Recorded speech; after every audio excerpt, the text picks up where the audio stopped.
ভারতীয় জনতা পার্টির প্রথম লিস্ট বেরোয়, এখানকার বিশিষ্ট নেতা জেলার নেতা বিশ্বনাথ ব্যানার্জিকে দল মনোনয়ন দেয়নি। উনি হোয়াটসঅ্যাপ কল করে উনি এবং আরেকজন পুলিশ অফিসারের সঙ্গে কথা বলিয়ে দিয়েছিলেন। আমাদের কাছে কমপ্লিট রেকর্ডটা আছে। আফটার এমসিসি এগুলো পুলিশের কাজ নয়, পুলিশের কাজ নয় আইপ্যাকের সঙ্গে কথা বলে এগুলো করা।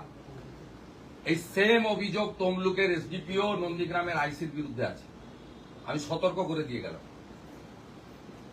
আপনি বলবেন আমার কাছে বিশ্বনাথ ব্যানার্জি সব রেকর্ডিং করে আমাকে দিয়েছে। বিশ্বনাথ ব্যানার্জির বাড়ি থেকে আসছি। এটা পুলিশের কাজ নয়।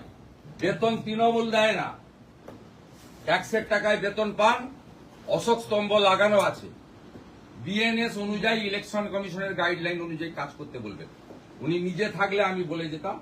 আমি অন রেকর্ড সিসিটিভির সামনে ডিউটি অফিসারকে খুব পোলাইটলি এবং জেন্টলি বলে গেলাম, এটা পুলিশের কাজ নয়।